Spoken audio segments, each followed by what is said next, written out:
असे काम करणार राहिले देव अलग सजा देते. बे ते डुकरा, देव आता कुठे आशीर्वाद देऊन राहिला का आपल्याला? आताही आपल्याला सजाच देऊन राहिला ना. तू माझा जिगरी मित्र होस का नाही? काऊन, याच्यात कोणती शंका आहे का? मग बाबू तू माझ्या प्लॅन मध्ये सामील हो. माझ्या प्रिय मित्रा, आज मला तुझी खूप आवश्यकता आहे रे. आज तुझ्या या सख्याला तुझी गरज आहे मित्रा. अबे नाटकीतल्या डुकरा, तुझा हा इमोशनल पाईन तुझ्या जवळच ठेव. साला मित्र म्हणू म्हणू माझ्या जिंदगीची वाट लावून टाकलास तू. तुझ्या पायी मी फेल झालो मागच्या वर्षी.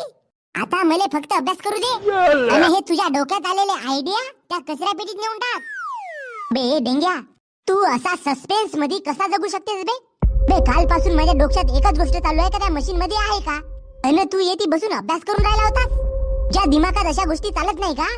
एक वेळ माझ्या मोठे बाबांना म्हणलं होतं, आपण दुसऱ्याच्या कामात दखल घालू नये, नाही तर त्याचा परिणाम खूप वाईट होतो. पण हे तुझ्या मोठे बाबांना पेऊन असताना म्हणलं